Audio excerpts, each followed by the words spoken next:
So have you been to rural Rajasthan before?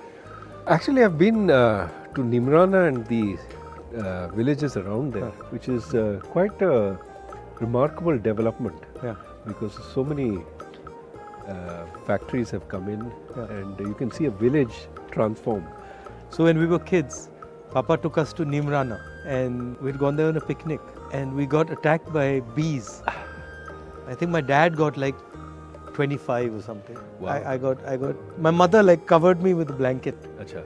I got 9 or something. She was protective. That's good. Yeah. Here there's Ranthambore. Have you been there? I have been to Ranthambore before. Of course, I came just for the yatra, so I don't see the safari. There's 16 cubs there now. No. So everybody who's going there is seeing 3 or 4 tigers. Right. So what is your view about what's going on economically in India, in the world? Yeah. We were just discussing, Yeah. the United States and China. So the next year is going to be more difficult than this one. Of course, this one had lots of difficulties with the war and all that. But because growth is going to slow in the world more generally, people are raising interest rates, that brings down growth. India is also going to be hit. Indian interest rates have also gone up, but Indian exports have been slowing quite a bit. And India's inflation problem is more a commodity inflation problem, vegetable inflation problem. And that is also going to be negative for growth. So I think that we would be lucky if we do 5% next year. See, the problem with the growth numbers is that you have to understand what you're measuring with respect to. If you had a terrible quarter last year and you're measuring with respect to that, you look very good. So ideally what you do is look before the pandemic in 2019 and look at now. And if you look at 2022 vis-a-vis 2019, it's about 2% a year. That's too low for us. And what do you attribute that to? Pandemic was part of the problem, but we were slowing before the pandemic. Yeah. We had gone from 9 to 5. Yeah. And we haven't really generated reforms which will generate growth. इसमें हिंदुस्तान में एक और चीज़ हो रही है, 4-5 पूंजीपति बहुत अमीर हो रहे हैं और हर बिजनेस में वो जा पा रहे हैं और बाकी हिंदुस्तान जो है वो पीछे रह रहा है. जो किसान हैं, गरीब लोग हैं, उनका एक हिंदुस्तान बन रहा है और फिर ये 5, 6, 10, 15 लोग हैं जिनका दूसरा हिंदुस्तान बन रहा है. एक के सपने पूरे हो रहे हैं, एक के सपने नष्ट हो रहे हैं. तो ये इनइक्वालिटी जो बढ़ रही है, इसके बारे में हमें क्या करना चाहिए? ये तो बहुत बड़ी प्रॉब्लम है. सिर्फ वो इंडस्ट्रियलिस्ट के बारे में नहीं है. ये जो अपर मिडिल क्लास है, उनका तो आय बढ़ गया है पैंडेमिक में, क्योंकि वो घर से काम कर सकते थे. और जो गरीब लोग हैं उनको फैक्ट्री में जाना पड़ता था और फैक्ट्री बंद हो गई तो मासिक आय नहीं आई उनको. तो ये डिवाइड जो है पैंडेमिक में बढ़ गया. और जो सबसे गरीब है उनको तो मिलता है ये राशन में, उनको सब कुछ मिलता है. जो अमीर है उनका कोई नुकसान नहीं हुआ है. जो बीच में है, ये लोअर मिडिल क्लास जो है, उनको काफ़ी नुकसान हुआ. नौकरी तो बंद हो गई, बेरोज़गारी बढ़ रही है, कर्ज बढ़ रही है, वो कर्ज ले रहे हैं, ब्याज दर अभी बढ़ रही है. तो उनका तो काफ़ी नुकसान हुआ है और उनकी तरफ हमें देखना है. और जो नीति हम बना रहे हैं उनके लिए बनाना चाहिए, क्योंकि दर्द वहाँ पे बहुत ज़्यादा है. और ये भी है कि आप जो कह रहे हैं कंसंट्रेशन हो रहा है ये जो इंडस्ट्रियलिस्ट का, उसको भी देखना है. हम कैपिटलिज्म के अगेंस्ट नहीं हो सकते हैं, लेकिन कंपटीशन के लिए हमें लड़ना है. मतलब मोनोपोली के खिलाफ हो सकते हैं. मोनोपोली के खिलाफ हो सकते हैं, लेकिन कैपिटलिज्म तो ये जो छोटे बिजनेसेस हैं वो भी अच्छे हैं देश के लिए. बड़े बिजनेस भी अच्छे हैं, लेकिन मोनोपोली अच्छा नहीं है. रोजगार एग्रीकल्चर सेक्टर से भी मिल सकता है. तो उसमें फूड प्रोसेसिंग है, उसमें कोल्ड चेन है, उसमें फ्रूट्स एंड वेजिटेबल्स का एक्सपोर्ट है, वो सब है. तो सेकंड ग्रीन रेवोल्यूशन भी हो सकता है, आपका कहना है? सेकेंड ग्रीन, एक नए तरीका का ग्रीन, नए तरीका का vegetables, milk, dairy products, poultry, ये सब हो सकता है. और प्रोसेसिंग करना है यहाँ पे, क्योंकि यहाँ का लेबर यूज़ करना चाहिए. और खेत के पास. और मेरे ख्याल में उसका भी एक ग्रीन कंपोनेंट है. अगर आप सब ये प्रोसेसिंग खेत के पास करते हैं, जो आप इधर उधर बेच देंगे उसका वेट भी काफ़ी कम हो जाएगा ना, तो इसलिए एनर्जी कंजम्पशन भी कम हो जाएगा। और अगर हम आगे देखेंगे तो एनर्जी कंजम्पशन तो बहुत ही इम्पोर्टेंट चीज़ है और उसको कम करना चाहिए। और यूएस में क्या हो रहा है? यूएस में और बाकी दुनिया में क्या हो रहा है? अभी वहाँ पे तो महंगाई तो बढ़ रही है काफ़ी ज़्यादा, और महंगाई कम करने में ये जो सेंट्रल बैंक्स हैं वो कोशिश कर रहे हैं, वहाँ का आरबीआई, फेडरल रिजर्व या यूरोपियन सेंट्रल बैंक, और इसलिए ब्याज दर बढ़ा रहे हैं, और उससे तो उत्पादन की गति तो कम हो जाएगी। और इंडिया के लिए प्रॉब्लम ये है कि हमारे एक्सपोर्ट्स भी कम हो जाएंगे अगले साल, तो उससे तो एक्सपोर्ट्स तो काफ़ी कम हो जाएंगे और हमारा ग्रोथ, हमारा उत्पादन की गति भी काफ़ी कम हो जाएगी। जब मैं महाराष्ट्र से निकल रहा था तो वहाँ पे जो टेक्सटाइल इंडस्ट्री में काम करते हैं वो कह रहे थे कि बांग्लादेश ने अपनी एक्सपोर्ट पॉलिसी को बहुत अच्छी तरह यूटिलाइज़ किया है और उन्होंने एक्सपोर्ट पॉलिसी से अपनी पूरी वहाँ पे इंडस्ट्री को बहुत कम्पिटिटिव बना दिया।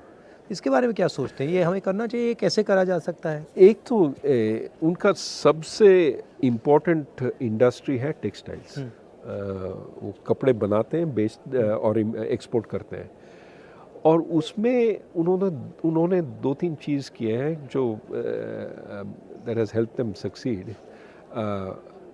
एक तो they allow big factories, not small factories, क्योंकि स्केल इकोनॉमीज की ज़रूरत है, तो they allow big factories. I think labour is largely women, so they employ a lot of women in the textile industry, and the policy is very predictable. It doesn't change. So that industry has just taken off because it's using low-skilled workers. On my way, I found out that जो बेल्लारी है वो jeans production का centre था और वहाँ पे 4.5 लाख लोग काम करते थे।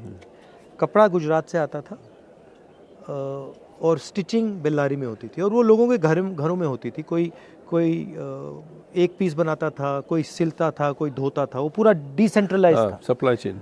और जीएसटी और नोटबंदी ने उसको ख़त्म कर दिया और वो एक्चुअली वो इंडस्ट्री अंग्रेज़ों के टाइम से है। 4.5 लाख लोग काम करते थे, आज वहाँ 50,000 लोग काम करते हैं और वो सब मतलब ख़त्म हो गया। तो अपॉर्चुनिटी तो काफ़ी है, बट उसको फाइनेंस की ज़रूरत होती है, उसको सपोर्ट की ज़रूरत होती है। बहुत सारे क्लस्टर्स हैं हिंदुस्तान में जो अलग अलग चीज़ बनाते हैं, हर डिस्ट्रिक्ट में कोई ना कोई स्पेशलिटी होती है, तो उस पे फोकस करके, उनको मदद करके, उनको सपोर्ट देकर भी वहाँ पे इंडस्ट्री बनाई जा सकती है, बन सकती है। वो टेक्नोलॉजिकल सपोर्ट चाहिए, फाइनेंस, क्रेडिट लोन्स देना चाहिए उनको, और ये जो आप कह रहे हैं सर्टेनिटी अबाउट पॉलिसी कि ऊपर नीचे नहीं जाएगा ये जो पॉलिसी, एक दिन आप एक्सपोर्ट नहीं कर सकते हैं, एक दिन हाँ एक्सपोर्ट ज़रूर कीजिए, नहीं, स्टेबिलिटी। तो मुझे एक बात समझाइए, आप आरबीआई में थे, अब हिंदुस्तान में एक व्यक्ति 2 लाख करोड़ रुपए का लोन ले सकता है, मतलब उसको पूरे के पूरे बैंक का पैसा मिल जाता है, मगर जब छोटा किसान या छोटा बिजनेस वाला बैंक लोन लेने जाता है तो उससे बहुत सारे सवाल पूछे जाते हैं और एक्चुअली बड़ा वाला भी ज़रूरी है, छोटा वाला भी ज़रूरी है, मगर छोटे वाले को बिल्कुल इग्नोर कर दिया जाता है, छोटे वाले बिल्कुल इग्नोर कर दिए जाते हैं। तो ये होता क्यों है और इसको बदला कैसे जाए? अभी बदल सकते हैं, और ये जो आप पहले कह रहे थे इंफॉर्मेशन, ये जो छोटे जो बिजनेसेस हैं उनका तो एक वो तो बेचते हैं और एक रेवेन्यू स्ट्रीम है, उनका सेल्स है। अगर वो सेल्स अगर बैंक को मालूम पड़ता है कि ये जो सेल्स काफ़ी स्टेबल हैं, काफ़ी बढ़ रहे हैं, तो वो ऋण दे सकते हैं, they can lend, but we need that information to be collected and to made available. वो हो रहा है. अभी ये जो फिनटेक चल रहा है इंडिया में, उसमें they are starting to think about all this. But in India everything needs to be 10 times. But see, I don't know of a single Indian company that जो small medium company थी और अब बहुत बड़ी company हो गई. Right? मगर अगर आप US में देखें तो छोटी सी कंपनी 5, 7, 10 साल में बड़ी हो जाती है. तो ये हिंदुस्तान में क्यों नहीं होता? You're absolutely right. Too many of our small firms don't grow big. They die or they stay stop. So why is that not happening? That is needed. You need a path to grow. So here's the problem. They get used to some of the benefits of staying small. वो inspector नहीं आता है, आप GST आप taxes नहीं देंगे तो कोई आपको ट्रबल नहीं करेगा. तो they stay under the radar screen of the government instead of being helped by the government. What you need is, ठीक है, you stay under the radar screen until you get a business which works. But then once you start growing, I'm going to look at you, but I'm going to help you. I'm not going to just tax you. I'm not going to just make your life miserable with... We need that situation, right? So many of these small businesses get benefits. Now, as soon as they become bigger, we take away those benefits. Right. So there's no incentive to grow bigger. Why not instead say, okay, if you grow bigger, you will have these benefits for 5 years. Yeah. Then they will come off. Yeah. But then by that time you're so big, you don't care. Right. So can we do things like that? So you're saying that to make a transition from a small business to a big business in India, there's a huge cost that has to be sort of managed. Absolutely. Absolutely. Today and the cost is rent seeking in some way. Today is largely rent seeking. Exactly. You see how many firms are stuck at 10 workers or 20 workers, because that's when the regulations start kicking in. I was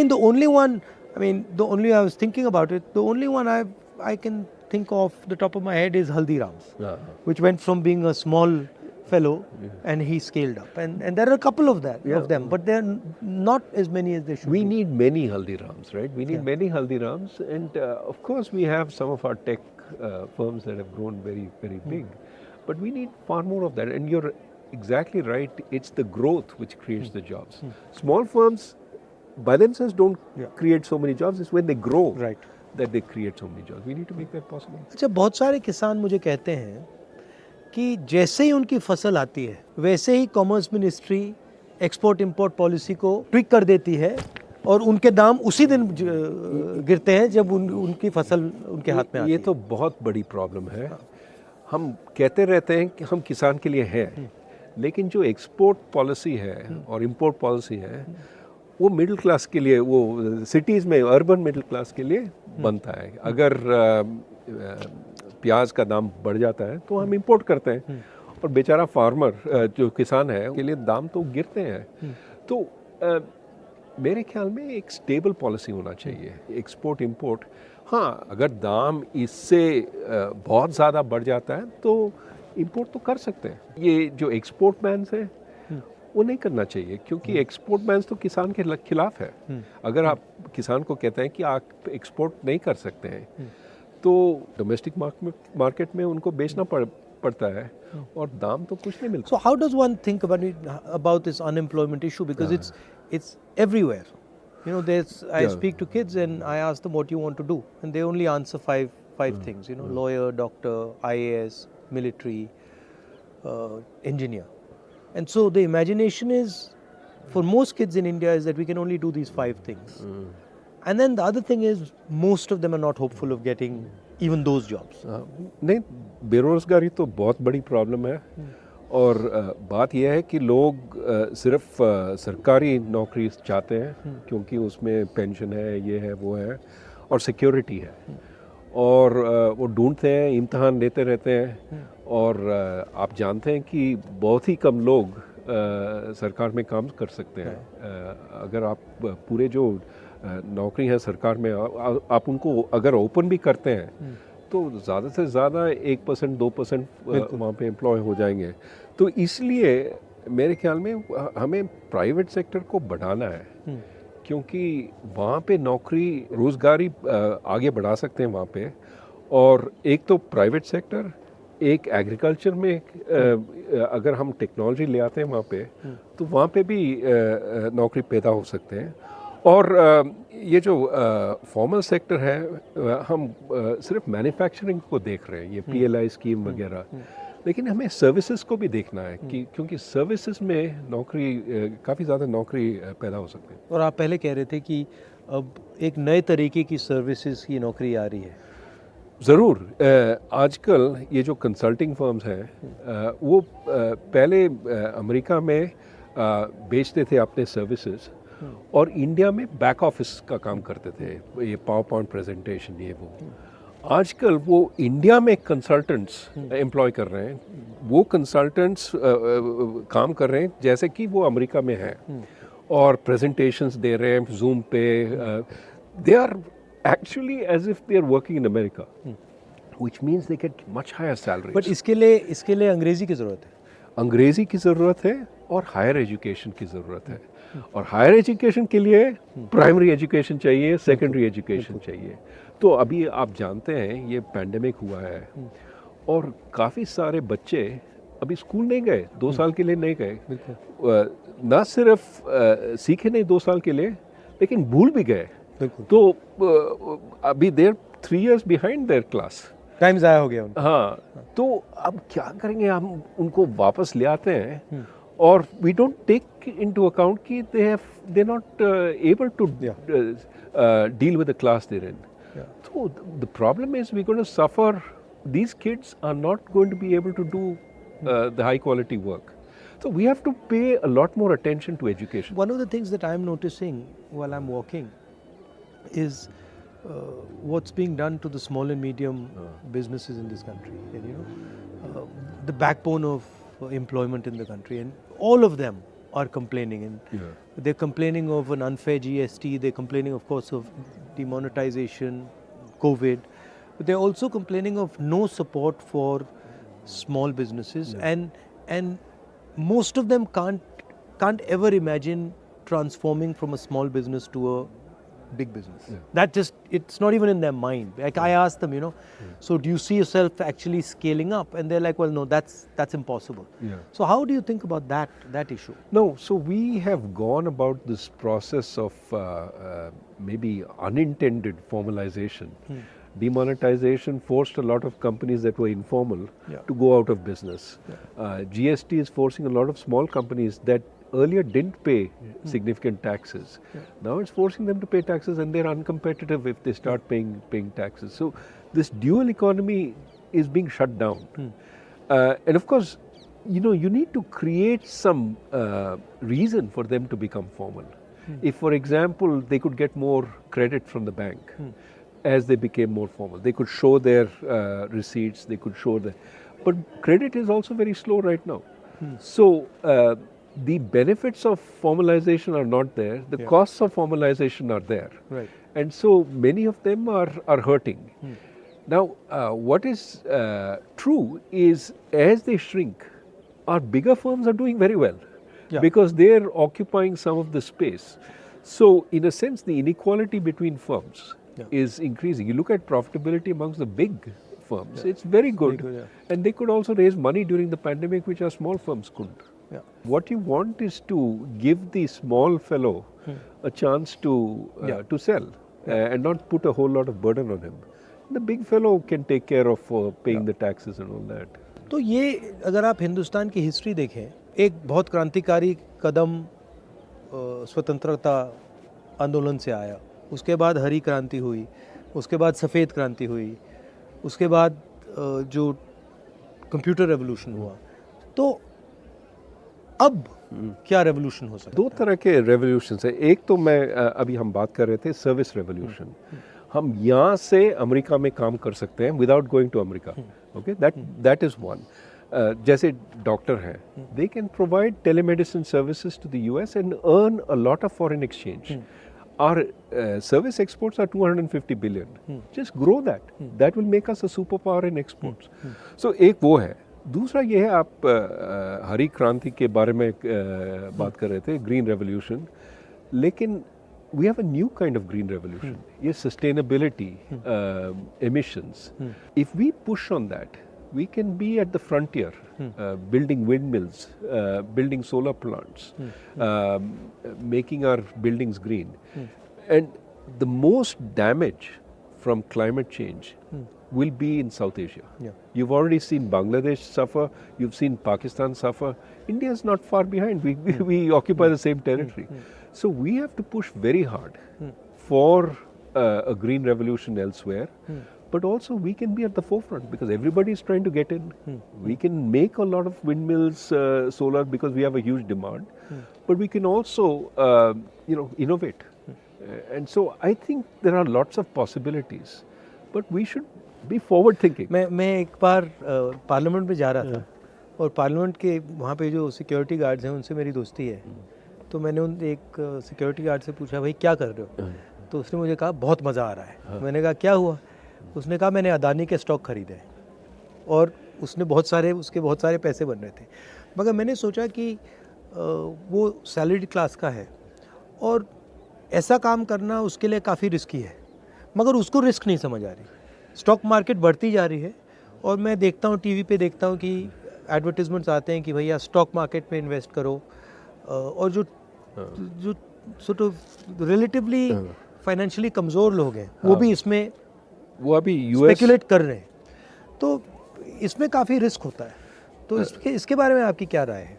जो retail investor है बिल्कुल नया है और मतलब थोड़ा सा पैसा है उसके पास, वो पूरा का पूरा इसमें डाल रहा है. ज़रूर वो समझते नहीं है. वो देख रहे हैं कि इसका रिटर्न बहुत ही अच्छा है तो इसमें हम पैसा डालेंगे. लेकिन प्रॉब्लम ये है कि वो एनालाइज नहीं करते कि रिटर्न क्यों है, कहाँ से आया. अभी आप देखते हैं अमेरिका में ये जो क्रिप्टो करेंसी का प्रॉब्लम है वहाँ पे भी रिटर्न बहुत ही ज़्यादा था.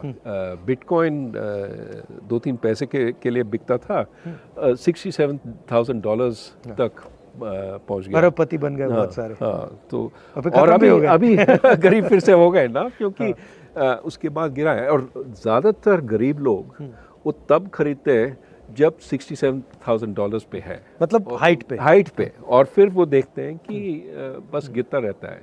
क्योंकि ये जो अमीर लोग हैं वो तब बेचते हैं और जिनके पास इंफॉर्मेशन नहीं है, जिनके पास वो फाइनेंशियल सोफिस्टिकेशन नहीं है वो तब खरीदते हैं. मगर ये जो प्रॉब्लम है इन्फॉर्मेशन का प्रॉब्लम, ये हमने स्टॉक मार्केट की बात की, मगर ये इन्फॉर्मेशन का प्रॉब्लम मुझे लगता है, मतलब सड़कों पे चल के मैं सुन रहा हूँ, ये इन्फॉर्मेशन प्रॉब्लम बहुत गहरी है, ख़ास तौर से गरीब लोगों में, किसानों में, गरीब लोगों में. ज़रूर उनको इन्फॉर्मेशन मिलती नहीं है, दी नहीं जाती है. इसलिए हम कहते हैं कि कंज्यूमर प्रोटेक्शन होना चाहिए, कि उनको बताना चाहिए ये तुम्हारे हक हैं, these are your rights, and जो बेचते हैं they cannot violate these rights. Are you enjoying this? It's nice. You like it?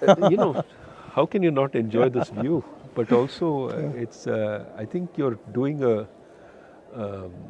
this सांप्रदायिक एकता और शांति के लिए आप पदयात्रा पे जा रहे हैं. I think that is something the country needs, regardless of what political party you're in. It has to be. Bharat को जोड़ना है. बिल्कुल. और शांति से, भाईचारे से फायदा होता है. और अगर आप सोचेंगे, कोई कह रहा था कि आपने एक भाषण में ये कहा था कि which house can stand when the brothers are fighting? Yeah. It can't. They have to be. You have to have internal harmony to have external security. ये काफ़ी लोग कह रहे हैं हाँ we can fight internally, we will suppress this minority, suppress that, and we will be strong outside. नहीं हो सकता है. नहीं, ये एक बात है, मगर दूसरी बात जो उतनी ही ज़रूरी है कि आज की दुनिया में जहाँ अमेरिका, चाइना, यूक्रेन, सब जगह नफ़रत फैल रही है, उस दुनिया में हिंदुस्तान रास्ता दिखा सकता है. ज़रूर. और हिंदुस्तान बहुत बड़ा रोल प्ले कर सकता है. ज़रूर. और ये हमारी हिस्ट्री है, हमारा ये कल्चर है और ये हमारी स्ट्रेंथ है. और लोकतंत्र भी हमारा स्ट्रेंथ है। और मेरे ख्याल में काफ़ी लोग, काफ़ी देश हमारी ओर देख रहे हैं कि इंडिया का क्या कहेगी, इंडिया क्या एग्जाम्पल सेट करेगी। और इसलिए हमें सोचना चाहिए कि हम क्या कर रहे हैं और किस दिशा में जा रहे हैं।